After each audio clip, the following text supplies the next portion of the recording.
me vale que se acabe, me vale que se acabe. Hey, ve cerrándole al agua, carnal. Le voy a cerrar porque el agua yo quiero cuidar. Estamos a tiempo. Cada gota importa. Gobierno de Mexicali. En CESPEM detectamos que las tuberías de drenaje contienen elementos inusuales que están provocando que el flujo del agua residual se vea obstruido. Es por ello que debemos tomar conciencia en el cuidado de nuestra infraestructura. Dentro de ella hemos encontrado papeles, artículos como cubrebocas, toallitas húmedas, preservativos y todo tipo de basura y grasas. Pequeños hábitos pueden traer grandes resultados y mejorar la calidad de vida de las y los mexicalenses. Por un drenaje sin basura. Con el corazón por delante. Comisión Estatal de Servicios Públicos de Mexicali. Lindero Norte. Periodismo sin fronteras.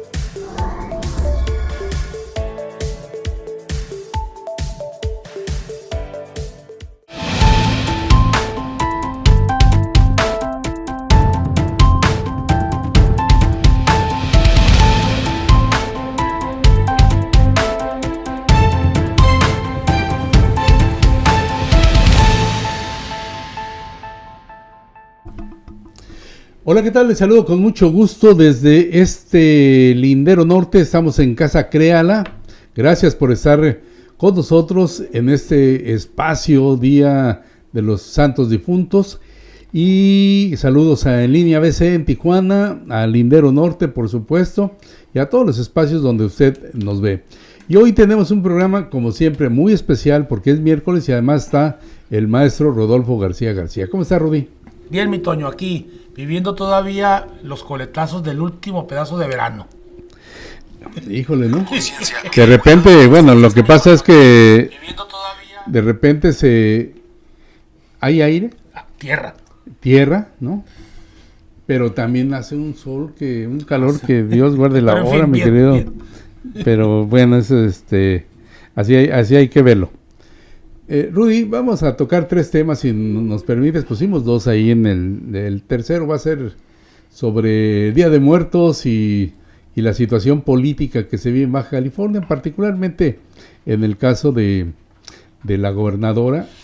Pero fíjense, nosotros, que ha significado al Lindero Norte es por no tratar asuntos privados de la vida privada de los políticos. Eso lo hemos compartido mucho aquí con Rodolfo.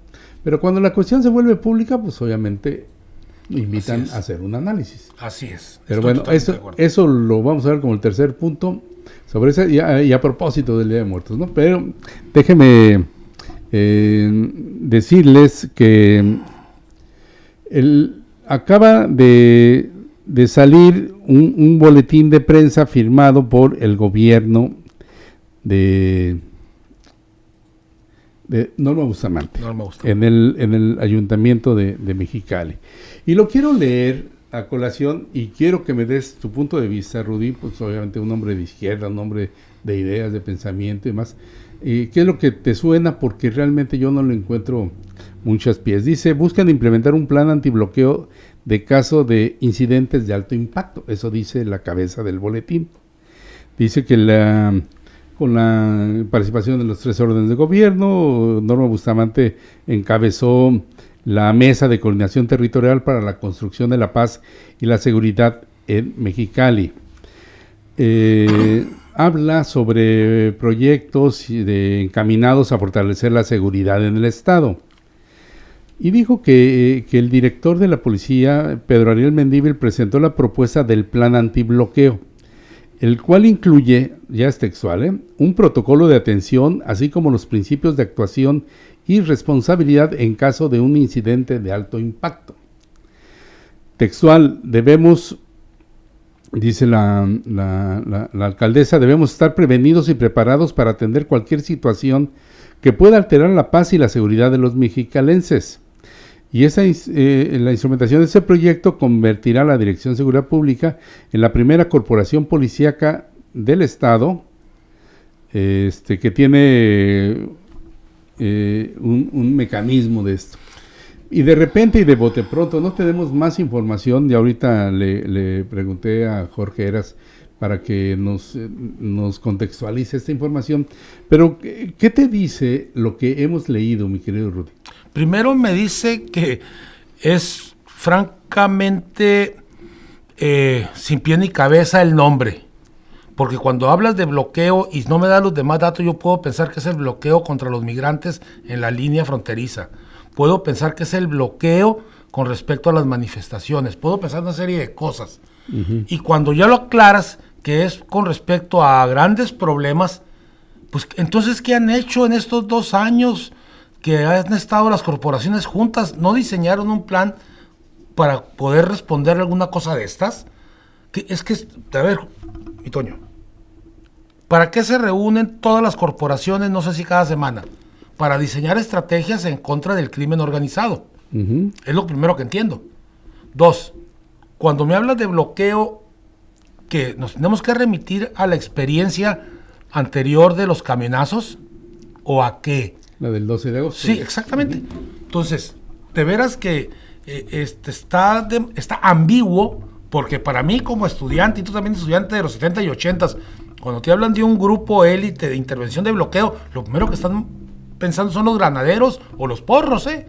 Sí, es nuestra generación. Claro, eran los famosos grupos tácticos que eran más que porros o policías vestidos, quitados del uniforme para agredir estudiantes y para detener que no detuviéramos los camiones. El Mexicali eso era.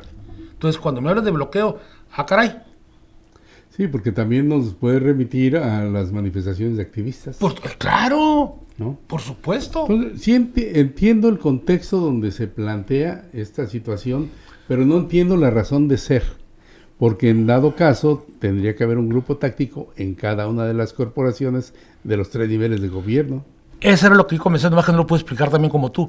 Que no se han reunido para decir, oye, en un caso de contingencia, se me ocurre, de desastre natural, de un terremoto, ¿qué hacemos las corporaciones? En caso de un ataque de los grupos estos de narcotraficantes, como el que ya tuvimos, ¿qué tenemos que hacer? Eso, si no han hecho eso, entonces, ¿para qué se reúnen?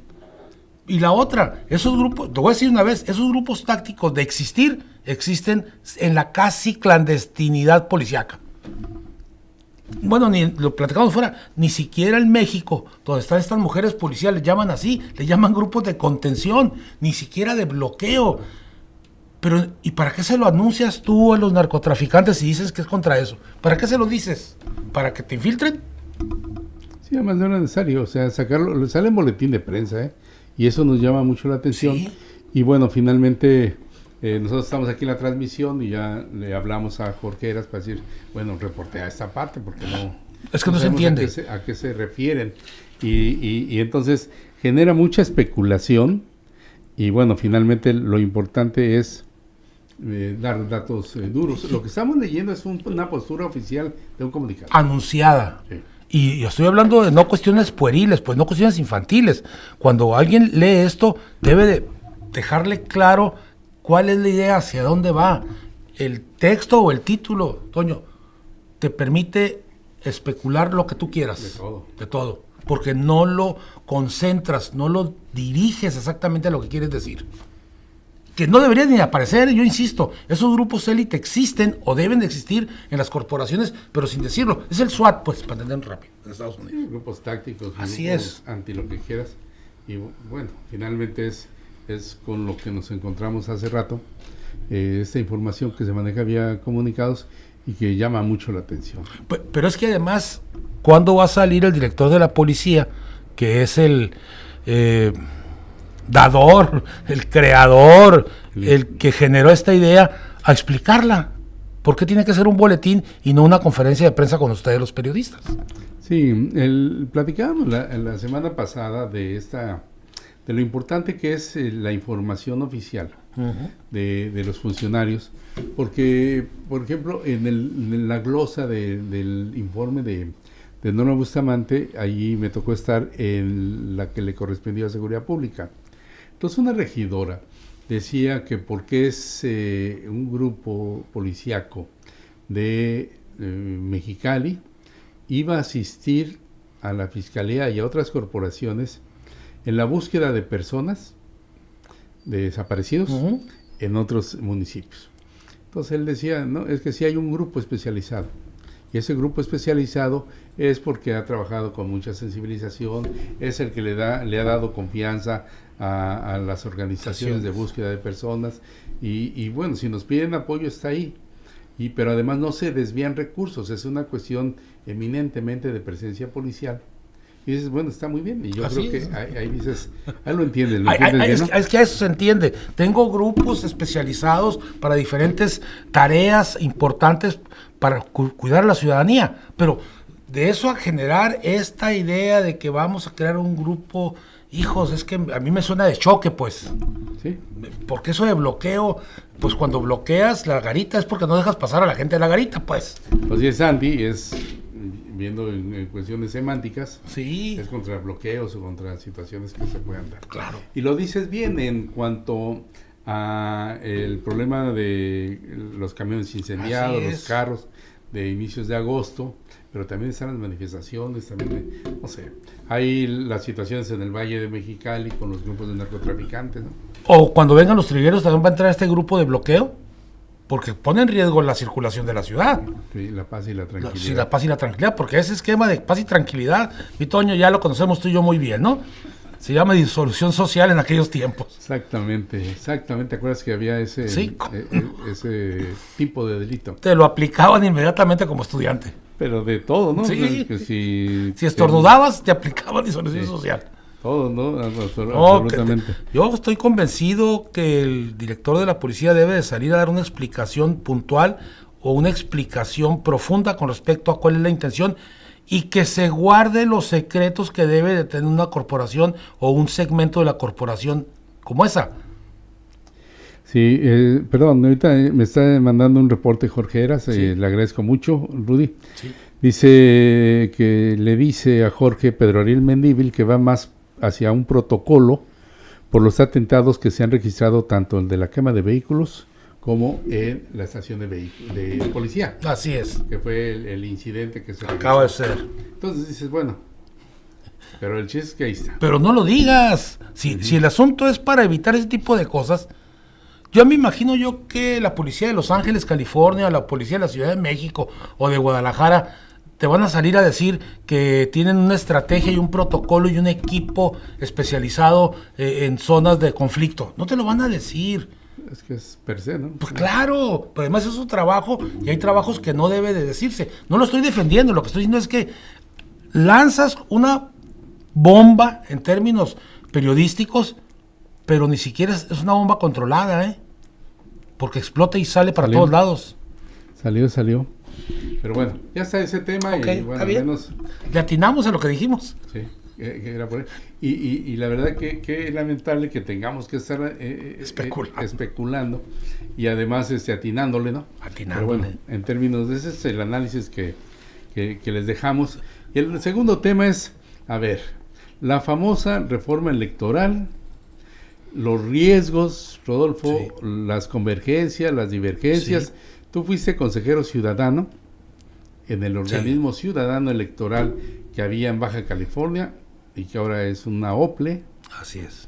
y que también tiende a desaparecer. Que por también cierto. tienes espacio. Pero a ver, Mira, explícanos cómo va la reforma. mi Toño, ¿Qué yo lo sí plantean? le he estado metiendo tiempo, análisis y yendo a todo mundo y incluso escuchando y algunos oyendo en la radio.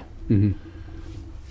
¿Qué veo yo en la propuesta? Yo veo que si pienso de manera, no sé, positiva o limpia,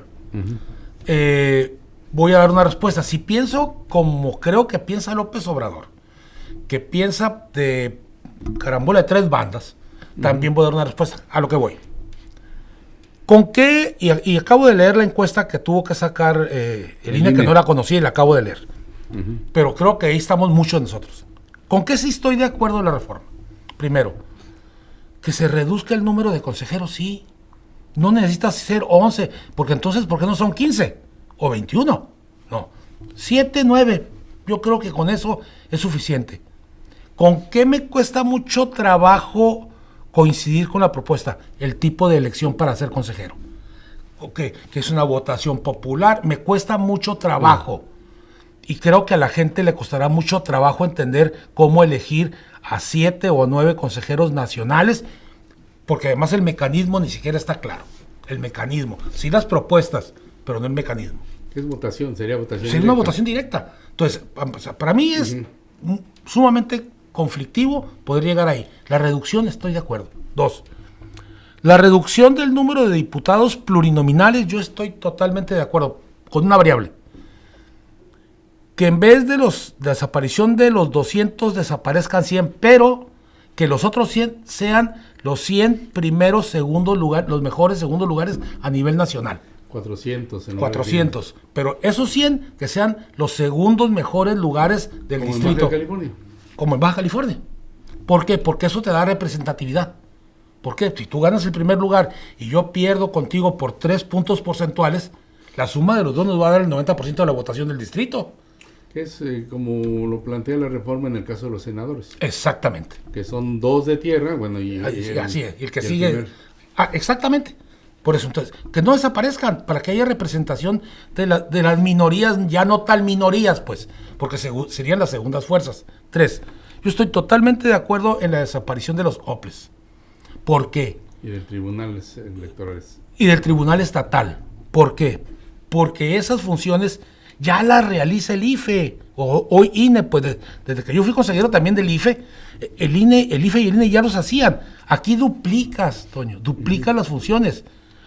¿Por qué no en vez de todo este presupuesto que se le da a las estatales, se robustezcan las juntas locales que les llaman, para que tengan más capacitadores, más gente en educación cívica, en fin, que se robustezca el grupo? Porque además hay una disparidad con respecto a los emolumentos o dineros que ingresan para los consejeros estatales y los consejeros del INE. Aquí es desproporcionado. Sí, sin duda. En un tiempo, ¿Sí? te has de recordar bien, que en la organización de las elecciones estaban, por una parte, los capacitadores electorales. Así es. Y por otra parte, los, ahora se le llaman CAES, que es capacitador asistente electoral. Los asistentes electorales. Ándale, los capacitadores y los asistentes. Y hacían funciones totalmente diferentes. El dinero se redujo para eso, Ajá. y entonces hicieron CAES, ya Sí. los capacitadores y asistentes electorales. Los juntaron y fusionas. que son aquellos personas de la sociedad civil que se incorporan a un proceso electoral, van y capacitan a los funcionarios de casilla, Así es. y después el día de la jornada electoral Son están los ahí asistentes. supervisando, revisando y demás. Pero bueno, esto da pie al análisis que está haciendo Rodolfo García, porque ha sido muy cuestionada o muy polémica la propuesta de Andrés Manuel López Obrador para hacer un nuevo INE, que sería algo así como INEC, Instituto Nacional Electoral y de Consultas. De consulta. Entonces, bueno, seguimos Ok. bordeando. ¿Qué más? Mira, Gabriel? lo que pasa es que esa experiencia yo la viví. Incluso detectamos que había un pequeño ejército de muchachos y muchachos que trabajaban todo el año o en el INEGI, o en el IFE, o en aquel tiempo IFE, después INE, y después en el Instituto Estatal Electoral. O sea, trabajaban ahí. ¿Por qué no todo ese esfuerzo conjuntarlo y darles, por ejemplo, un empleo permanente donde cuando les toque ser capacitadores lo sean, pero cuando no, que sean divulgadores de la educación cívica, por ejemplo? Pero en fin, pero la desaparición de los OPLES, bien, ¿por qué es importante esto, Toño? Porque con la desaparición de los OPLES desaparece el financiamiento estatal a los partidos políticos nacionales. Sí, pues ya no tendrían. No tendrían o sea, por ya qué. estarían en el IFE. ¿Qué significa? Debo recordarle a que nos escucha que los partidos políticos reciben 4 tipos de financiamientos: 2 federales y 2 estatales. El federal es para tiempo de campaña, pero además para gasto administrativo cuando no hay campaña. Pero también lo reciben. Permanente, le llaman. El permanente, pero también lo reciben del Estado. Entonces recibes 4 fondos, cuando menos duplicados, 2 en tiempo de campaña y 2 en tiempo de no campaña. Yo lo pongo así para que quede claro. Y entonces el asunto es muy sencillo. Si desaparecen los OPLES y asumen las funciones totales ya el INE, también tendrá que desaparecer ese gasto, porque es un gasto de los partidos políticos. Ahí llevo 3 cosas. A mí me preocupa en el sentido como ciudadano nada más cómo elegir a los magistrados electorales. Y no es que esté en contra de, al contrario, sino cómo elegirlos. de elección popular o de elección ciudadana, a mí me cuesta mucho trabajo porque es una tarea en demasía especializada, Toño. Y fácilmente alguien me puede vender el carisma de alguien, aunque no tenga la capacidad o la preparación para, pues, tan alta investidura. Ahí sí lo reconozco, ¿no? Porque está en juego la última barda o la última línea de la democracia cuando estás en el tribunal. La defensa del voto. Exacto, el respeto a los votos, en fin, todo esto tendría que ser gente especializada, y cuando digo especializada, con reconocimiento nacional con respecto a su trayectoria y a su preparación y a su historia académica y profesional. Esa es la otra parte donde yo veo las divergencias conmigo y con mucha gente. O sea, vamos recapitulando: consejeros, designación de consejeros. Así es. Y de magistrados. Así es, ahí me costó mucho trabajo. Y el número de diputados, reducción de 100, ajá, y que los otros 100 fueran por los mejores perdedores posibles. Es que además ahí honras aquella gran reforma electoral que generó la presencia de fuerzas políticas de minoría. Así es. En las instituciones. Lo que me preocupa es que en esta partidización que se dio en exceso, en realidad lo que presenta son fragmentaciones de partidos. Uh-huh. No representas minorías que son fuertes, como serán los segundos, la segunda votación en cada distrito, porque ahí, insisto, ahí sumas el 90% al total de la votación, señor. Y si eso no es democracia, entonces díganme qué es. Entonces, ese es mi planteamiento. Veo difícil, lo veo muy hacia arriba, el asunto del nombramiento de los magistrados por elección, de los consejeros también. Estoy de acuerdo en la reducción de ellos, obviamente en la reducción de sus ingresos, Es más, que no le quiten ese dinero, que lo redistribuyan en la plaza, la plaza de los trabajadores de base, que son los que hacen el verdadero trabajo del INE. No se los quites. Bueno, también hay un grupo de asesores de cada consejero. Así es. A mí me tocó trabajar en claro, esa bolsa. No sé. Pero también que se reduzca. Que se reduzca, porque no es cierto que es democracia aunque sea cara, no. También puede ser democracia menos ostentosa. Así de fácil. Entonces, tú viviste el INE por dentro, pues, y sabes tú que lo que menos hay es carestía. Sí, sin duda. Sí, no hay carestía. Entonces, tampoco digo que lleguen con los trajes raídos, no, pero que sean ecuánimes, Toño. Ese es el asunto. Pregúntate cuánto cobra aquí un consejero estatal. 90,000. Oye, ¿por qué no lo ciudadanizas? Y quítale el imán del dinero. Sí, ¿te acuerdas que antes eran ciudadanos? Sí. Ahora son funcionarios públicos. Sí. Hay dos cosas que te quiero plantear y preguntar, sí, Rodolfo. Es, en esta el millonario presupuesto que se le da al INE de manera anual dentro del presupuesto de egresos de la Federación, también está incluido el financiamiento a partidos políticos. Por supuesto. Y no es nada despreciable. Es que es la última parte, faltaban los partidos. Con respecto a los partidos, primero, ya dije que tenían que quitarle ese pago, subsidio, como se llame, estatal, quítaselo, y le vas a quitar una buena parte del dinero.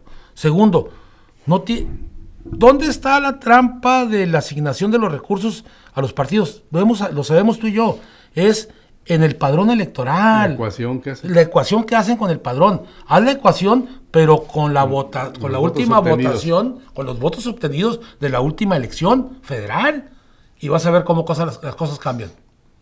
¿Por qué? Porque el padrón siempre va a crecer. No. Se puede reducir. ¿Y quiénes son los responsables de que se reduzca la participación o crezca? Pues los partidos políticos. Si en eso va el dinero para los partidos políticos, te puedo asegurar que van a empezar a hacer promoción, campaña, afiliación y todo lo demás. Yo estoy ahí. Tienen que quitarle y tienen que cambiar la fórmula, no solo en la cantidad, Toño, sino la fórmula de cómo se les asigna el dinero. Cámbiale la fórmula y se baja, Sí, necesariamente. O sea, es una situación que lamentablemente hemos visto, que parece mentira, pero se va incrementando el financiamiento a los partidos. Y por otra parte se van bajando las actividades cívicas electorales. Porque no les interesa esto, porque están recibiendo del padrón. Cámbiasela, nomás dice que por el resultado de los votos van a tener la asignación de dinero, y te puedo asegurar que va a ser educación cívica, promoción, presencia, permanencia. Porque los partidos incluso dejaron de promover el voto. Promueven a sus figuras. Así es, no el dentro voto. de su nicho de mercado. Así es. Pero promueven al... Solo en el lugar en los que pueden obtener los votos suficientes para llegar. No hay educación cívica, no hay cultura política, no lo hacen porque no les interesa, y no les interesa porque es el padrón el que les debe interesar que vaya creciendo, porque es el dinero. Mira, en un partido político hay dos tipos de gentes: la gente que buscan solo administrar el recurso del Estado y los otros que les venden la idea de poder ser candidatos. Yo te puedo dar el caso de MC en Baja California. Baja California, dime qué exdiputado de Movimiento Ciudadano sigue militando en Movimiento Ciudadano, o cuál regidor. Todos llegan, se aprovechan, se coaprovechan de que yo soy candidato y puedo ser diputado y me deja ganar mi lana, y aquí el administrador del partido dice: vete como diputado, a mí no me dejan las prerrogativas. En este caso el dirigente que fue claro, diputado y senador. Así es, así de fácil. Oye, Rudy, pero la crítica mayor que se le hace a Andrés Manuel López Obrador en este proyecto de reforma electoral es la facultad de volver a facultar a la Secretaría de Gobernación a organizar las elecciones. Eso no es admisible, ni siquiera es negociable y ni siquiera debe ser platicable. Así de fácil. O sea, no. No, es un no. Sería un retroceso tremendo, ¿no? Es que no puedes dejarle al gobierno la responsabilidad o el derecho o lo que quieras llamarle de ser ni siquiera partícipe de la elección, menos controlador de la elección, ni siquiera partícipe. Tiene que ciudadanizarse. Por eso insisto en que la parte más difícil de esto son dos: cómo nombrar a los consejeros y a los magistrados, y dos, cómo hacerle para que los partidos que tienen que votar la ley, por eso la veo muy difícil, que puedan bajarse los subsidios a los partidos. Son los dos elementos que yo veo muy difíciles. Otro de los temas que se da en corto o a nivel social es el porcentaje para el registro de nuevos partidos. No te preocupes, mira, en la próxima elección 3 partidos van a desaparecer, y no soy pitonizo, ni leo las cartas, ni el café. Ve nada más cómo vienen de bajada. Yo te puedo decir, de los 32 estados, el PRD no tiene registro en 20. Sí. El PT rasguña el 3%. El Verde ni siquiera eso. Entonces, esos partidos, ellos lo saben, que el 24 van a desaparecer, porque además viene una gran elección en el Estado de México, que se va a concentrar o entre la alianza, pero en la alianza PRI-PAN, no el PRD, contra Morena y Coahuila, que es PRI, y entonces todo eso hace desaparecer al PRD, y hace desaparecer al PT y al Verde. Entonces, no necesitas cambiarle nada al porcentaje. Es más, si me preguntas a mí, yo diría que tenía que ser el 5%, pero no soy importante para eso. Mejor lo dejo que se vaya solo y solitos se van a caer. De manera natural. De manera natural se van a caer. De manera natural, lo que he visto, y me atrevo a hacer el comentario, Rudy, para que me hagas favor de analizar, es Morena. ¿Sí? Se ha convertido desde su creación en una especie de mantis cuando viene con las alianzas. Sí. Normalmente quien se alía con Morena desaparece, Rudy. Así es. ¿No? Por la presencia tan fuerte de este movimiento hecho partido. Y eso empezó con el PES. Así, claro. Y seguramente, como bien lo comentas, seguirá con PT y con el Verde. Porque son las opciones, es como cuando te agarras de un clavo ardiendo, decía mi abuela. Al final de cuentas te vas a caer. Tal vez lo que esperas es no caerte antes. ¿Qué estoy diciendo? Todos estos partidos que siempre han estado cercanos a otros, no ellos. Yo te pongo el caso del Verde. El Verde ha estado con el PAN, con el PRI, con Morena, porque lo que tratan es de subsistir, Toño. Porque lo que les interesa es el dinero del financiamiento. El PT es igual. El PT, que se lance solo. Y te puedo asegurar, si haces un análisis como sabes hacerlo, aquí en Baja California el PT va a ser cooptado, o ya ha sido cooptado por una fracción que ha subsidiado al PT, ¿eh? Y eso va a venir una confrontación en el 24 aquí en Baja California. ¿Qué estoy diciendo? Que estos partidos no se atreven a ir solos, porque si acompañados pierden, solos pierden más rápido. Ese es el problema. Regresando al tema del financiamiento, o haciendo énfasis en lo que planteas, hay que recordar que el financiamiento público a los partidos políticos se da en México, decían, ante la posibilidad o para asegurar que no obtengan recursos de índole ilícita, ¿no? Sí, del simpatizante, del militante, pero no del narco, Pero como que ha fallado ese esquema, Rudy, ¿no? Pues es que sí ha fallado porque hay investigaciones que yo he leído y no quiere decir que con eso lo apoyo, donde se demuestra que efectivamente hay dinero por debajo de la mesa. Incluso no sé si solamente narco, puede ser empresarial y sindical también, que llegan con dinero en efectivo para que se hagan las campañas. Entonces, la fórmula no está ahí, la fórmula está en que los partidos se preocupen por mantener sus registros y sus candidaturas a través de la toma de conciencia o que los militantes crezca el número de militantes en los partidos. Es por ahí donde tienen que ir.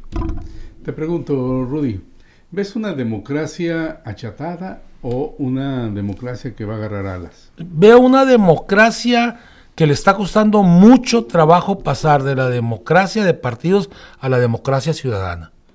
Ahí estamos en ese inter porque hay demasiados miles de millones de pesos en juego. Y se llaman partidos políticos. No es cierto. Se llaman cúpulas de partidos políticos. Los partidos políticos son otra cosa. Son quienes militan ahí, quienes votan por ellos y quienes sostienen. Las cúpulas son las que no permiten que estos partidos se ciudadanicen. No estoy diciendo una contradicción. Simplemente que sean los ciudadanos de ese partido los que decidan sobre hacia dónde ir. Veo en lo personal más lejos la democracia participativa sí. Y sí la representativa. No sé cuál es su punto de vista. Es lo que acabo de decir, exactamente, nomás que yo lo pongo en el mundo más terrenal, menos periodístico.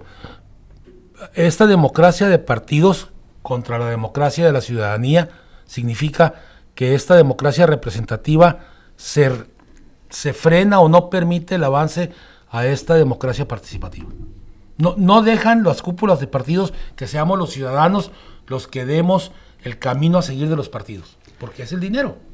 Regresando a esta parte de la desaparición de los soples y de los tribunales, estaríamos en ese sentido por duplicidad de funciones también ganando al quitar burocracia electoral. Sí, pero en esa parte voy a ser hasta insistente. Ese presupuesto que en vez de que regrese al Estado, que se le aplique a la institución para que se robustezca. ¿Por qué? Toño, lo vimos en la elección pasada. ¿Cuáles son las urnas del INE y cuáles son las urnas del IE, por favor? O sea, mejor robustece, lo hace un equipo importante de gente permanente que se profesionalice desde abajo y que esté listo para cualquier elección o por cualquier consulta. Sí, sin duda. Y además no está nada descabellado, Rodolfo, porque hay que recordar que cada año se firma un convenio de colaboración entre el IFE y los institutos estatales. Así es. O sea, la lana que le dan a los institutos estatales es del Estado. Es del Estado. Del presupuesto de ingresos del Estado. Eso tendría que manejarse en esta ecuación de creo que por ahí pudiera ser. ¿Sabes qué? Vamos a integrárselo a una sola institución, a un solo organismo, para que crezca y se fortalezca. Que no haya debilidades de ambos lugares, sino que se fortalezca. Porque al final de cuentas las elecciones federales y estatales en Baja California, pues se hacen en Baja California. Los distritos son de aquí, o sea, no va a ir la gente de aquí a Chihuahua, pues. No es falso discurso, simplemente imagínense ustedes que en vez de tener 2 casitas chiquitas de renta, tengan una casa propia el doble de grande. Imagínense el bienestar que se vive adentro. Hay un punto que a mí no me ha quedado claro y que yo siempre me he opuesto y si alguien hace cuentas verá que cuando yo estuve en el IFE nos tocó aprobar esta situación y es la vigencia de la credencial. Creo que es un sofisma. Hijos, es que cuando me quedo callado porque los contraargumentos son de que los falsifican, de que las malusan. La credencial no solamente ha sido una credencial para votar, Toño, se ha convertido en una credencial de identidad. y la identidad no cambia. Yo me puedo hacer viejo, pero voy a seguir llamándome el mismo, y salvo que me cambie yo de dirección, nada más tendré que ir a cambiarla, pero no, ¿cuál vigencia? O sea, ¿por qué tiene que no es licencia de manejar, no es pasaporte local, es la credencial que aparte que te da el derecho a elegir, te da la identidad nacional. Sí, decía un amigo nuestro, Gastón Luque Garza, la credencial electoral, la credencial para votar, debía de ser el documento que guardaras bien en tu casa y que lo sacaras cada 3 años. Para votar. Porque ahí sí es infalsificable, o sea, todas las medidas y las llaves de seguridad que hay lo hacen infalsificable. No así para la identidad, porque ahí entonces, como no hay lector ¿sí? En el banco o donde vas a hacer algún trámite, ahí sí, o sea, pueden poner... Pero te lo tienen que hacer. Lo que sucede es que la credencial ha rebasado el espíritu de la elección, pues. Uh-huh. Mira, en mi generación era la cartilla. Sí, ¿cómo? Era la cartilla.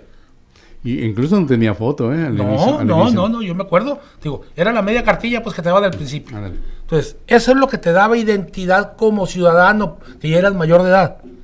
Eso desaparece por el cambio paradigmático y tenía que haber otro documento que fue la credencial electoral. La color salmón. La color salmón, claro. Que tampoco tenía foto. Que tampoco tenía foto.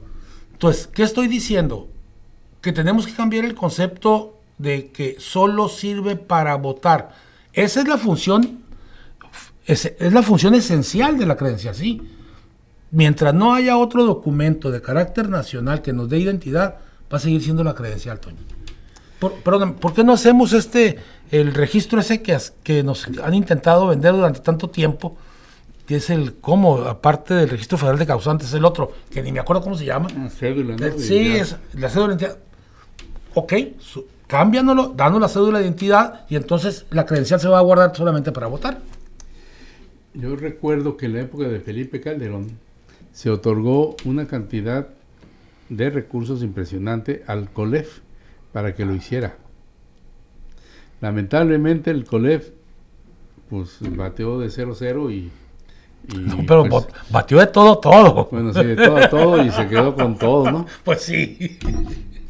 A ver, por último en ese tema, Rudy, antes de que pasemos hacia la cuestión de la gobernadora, te quiero preguntar, ¿se antoja un debate de altura en términos electorales en el Congreso de la Unión, en la clase política, en la parte gubernamental, en las mañaneras, o sea, pero un debate de altura, ¿crees que se genere, Rudy, o va a pasar por mayoriteo y lo que sucede es que hay un grupo, y lo puedo decir hasta con nombres, hay un grupo de carácter nacional, donde se acaba de incluir la cúpula de la religión católica, que solamente golpetea y no da oportunidad al debate. Unidos, dices. Sí, pero no, ellos no se confrontan. O sea, no dicen, a ver, aquí vamos a hacer una mesa de debate, aquí estamos nosotros, que representamos a estos partidos y a esta sociedad civil, a ver de frente quién.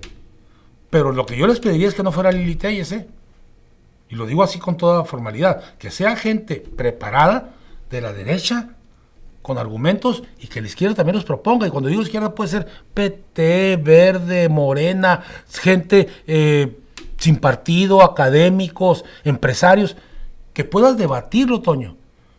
Creo que se va a dar, creo que no, porque esto no les ha funcionado. Y tal no les ha funcionado que han tenido que convocar a una marcha que nadie se hace responsable de ella, que ni siquiera llega al Zócalo. En fin, ¿qué estoy diciendo? Creo que les faltan argumentos sólidos o les falta credibilidad social. Fuiste muy condescendientes con la contraparte, los de izquierda, así como no, espérame, que tampoco esté Gerardo Fernández Noroña, Pues, bueno, yo sí te lo digo. No, se trata de que Pablo Gómez. Ok, ¿qué te parece Pablo Gómez? Es un excelente tribuno. Es un tribuno. Y él sí es de izquierda. Él sí es de izquierda. Con el que quieran aquí, no sé, con el mexicalense que está encumbrado, con Gustavo de Hoyos. Bueno, ahí hay nivel, y debe haber respeto y hay calidad. Porque, mira, en la izquierda como en la derecha, Siempre va a haber panfleteros, siempre va a haber, en fin, de todo. Saldríamos ganando como sociedad. Por supuesto que sí, porque cuando menos escucharíamos en un solo acto las dos voces. Sí. Recapitulando, la organización de las elecciones no por el gobierno. No. Sí a la reducción de Diputados, diputados y senadores. Sí a la desaparición de OPLES y de tribunales. Y un reencauzamiento del dinero, el recurso a la institución, al organismo que se genera en cada estado, dirigido por el INE nacional. Y sí a la reducción del número de consejeros. Y lo más importante, sí a un debate de nivel. Totalmente de acuerdo, apoyador, y además te aseguro que estaríamos pegados o a la televisión o lo que sea para escucharlos. Claro que sí. Eso muy bien. Cambiando de tema ya, por último, mi querido Rudy, y aprovechando que hoy no tienes clase y... Hoy no salgo corriendo. No sales corriendo. Leí un texto de Juan Villoro sobre la parte esta de la presencia de los políticos en redes sociales, TikTok sobre todo, donde han apostado más por cuestiones superfluas que por cuestiones de pensamiento, de conocimiento, generar conocimiento. Y entonces eso se maneja en todo el país, Rudy. O sea, lamentablemente nuestros representantes populares y nuestros políticos han caído en esa parte de hasta ser simpáticos. Eso lo puso en boga Obama, Sí, en un mundo capitalista consumista como Estados Unidos, que no es la misma manera de pensar o de entender el México. El problema es que copian las estrategias completas para un mundo diferente. Y los políticos y políticas creen que TikTok es la ventana por donde va a poder informarle o caerle bien a la inmensa mayoría de la gente. No se dan cuenta que TikTok no todo el mundo lo maneja. Y dos, no todo el mundo, el que lo vea quiere decir que está de acuerdo.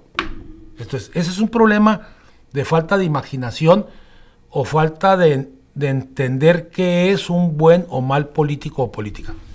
Generar contenidos, pensamiento, conocimiento, creo que debe ser una premisa, o es una premisa para nuestros políticos. Yo creo que le estás poniendo la vara muy alta. Sí, por algo muy sencillo. Porque qué tanto conocimiento pueden tener algunos diputados que conozco, o qué tanta... Esa es nuestra realidad. Esa es nuestra realidad. Lo que sí estoy pensando es que deberían ser más confrontativos, deberían de estar metidos en los medios de comunicación, pero para informar qué están haciendo, cosa que no hacen. Lo único que hacen es propaganda, publicidad.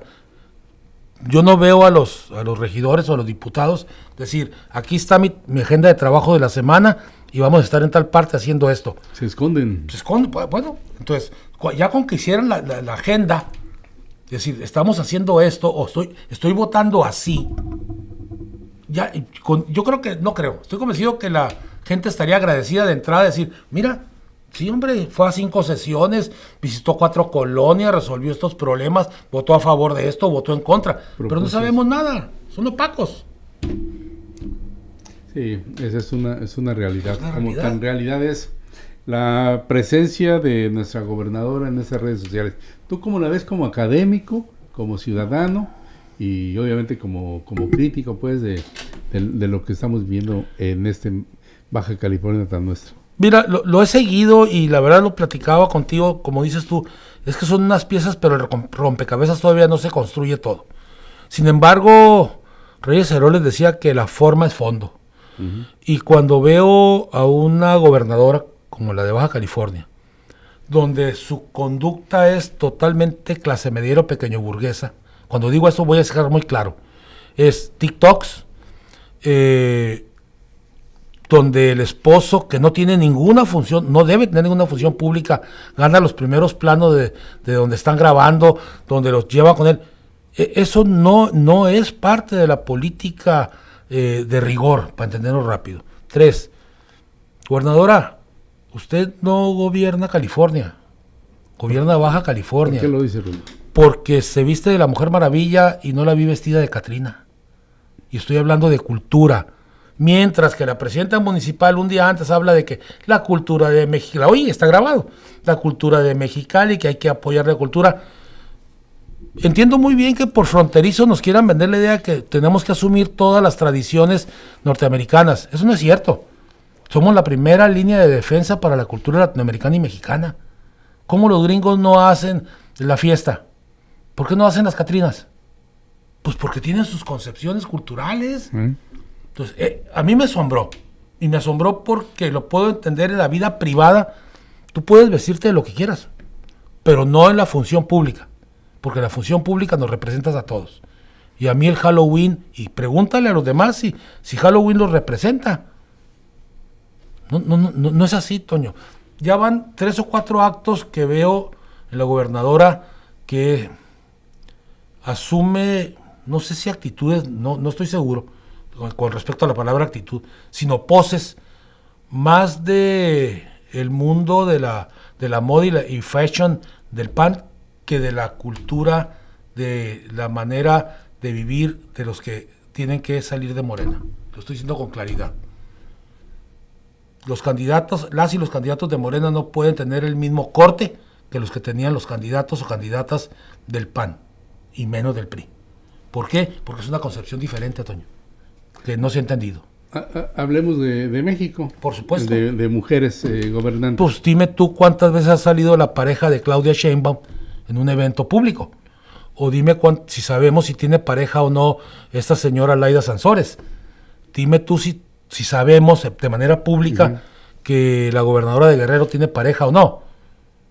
Y no se digan los hombres, por ejemplo, en cuántos eventos públicos sale la esposa de Marcelo Ebrard.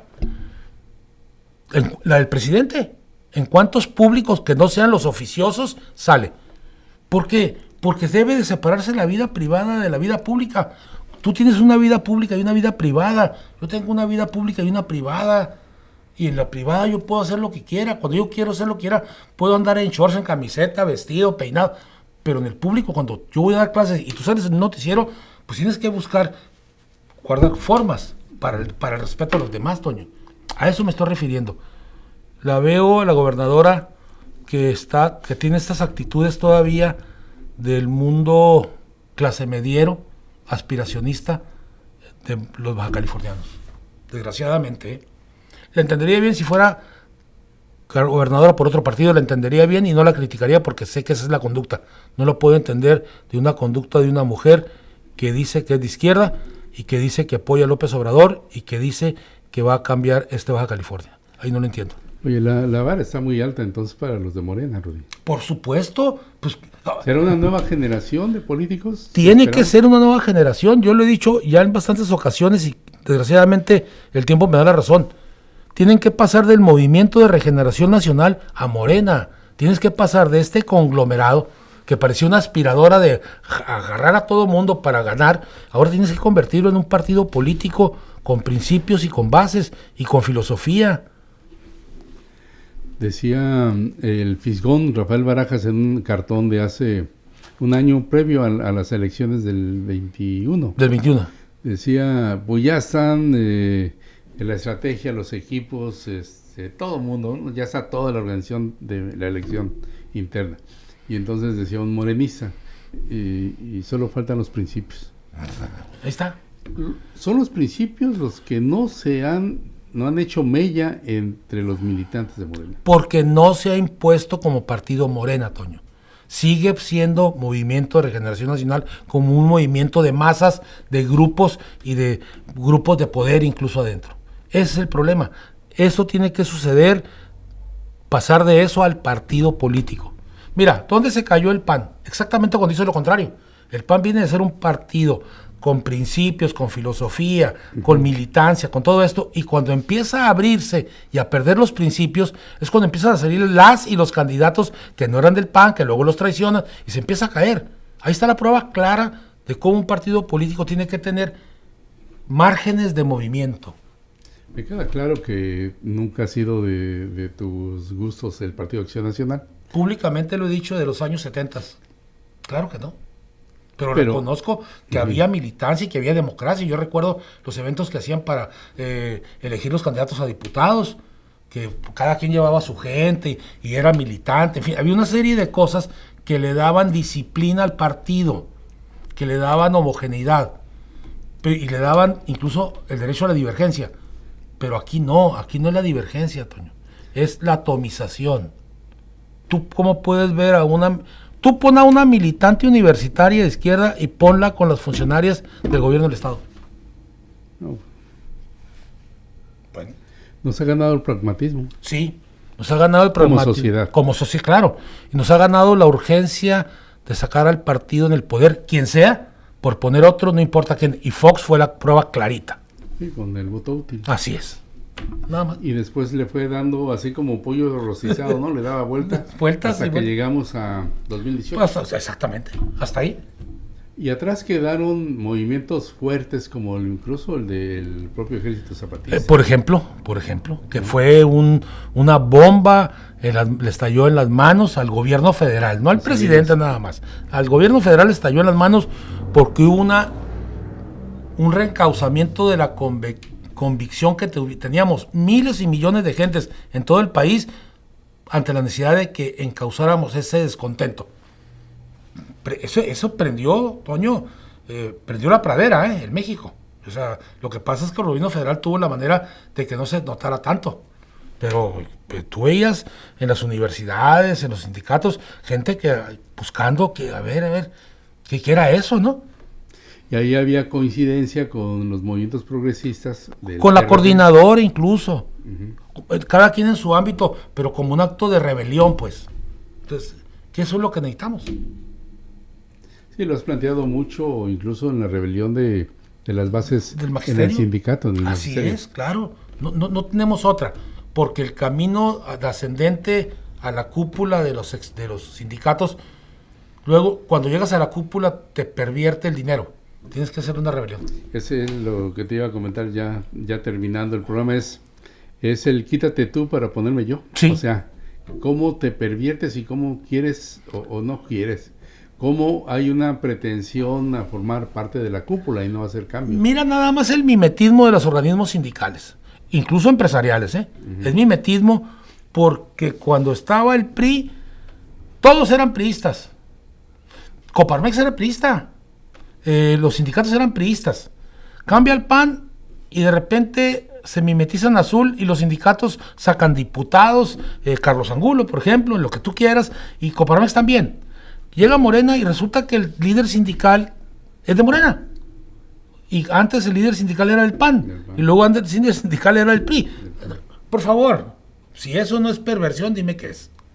Sí, mimetismo, exactamente. Mimetismo. Como lo planteas, ¿no? Y que ese es un problema grave. Grave, claro. Por último, Rudy, déjame preguntarte, ¿se dio una modificación, dicen una violación a la ley de ingresos para incrementar la tarifa del agua y del impuesto sobre nómina? Así es.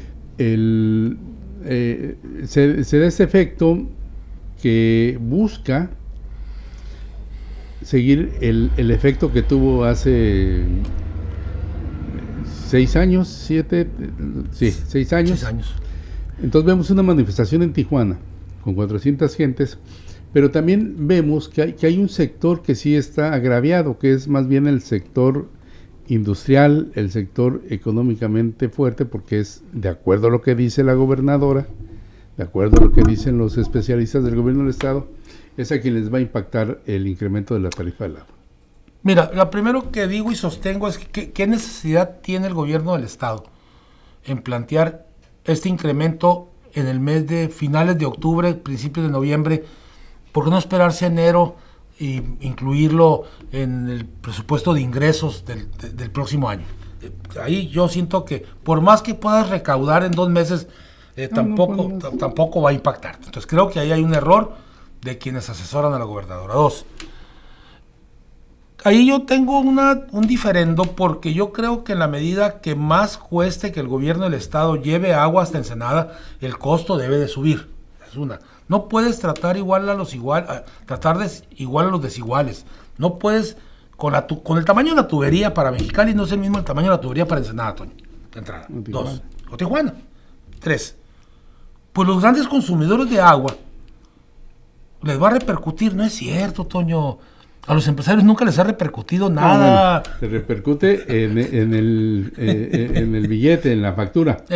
Pero la ganancia, mira, si le sube el 30% a un producto como Coca-Cola, voy a poner el nombre, a Coca-Cola que consume agua, y consume agua de veras, le va a subir el 30% del agua, que no es el único elemento para crear el refresco, sino ahí va azúcar, envase, pues él le repercute al precio total el 30%. O sea, no le aplica el 30% al consumo del agua, sino al producto final. Cuando el azúcar no le subió el 30%, cuando la gasolina no le subió el 30%, cuando la luz no le subió el 30%.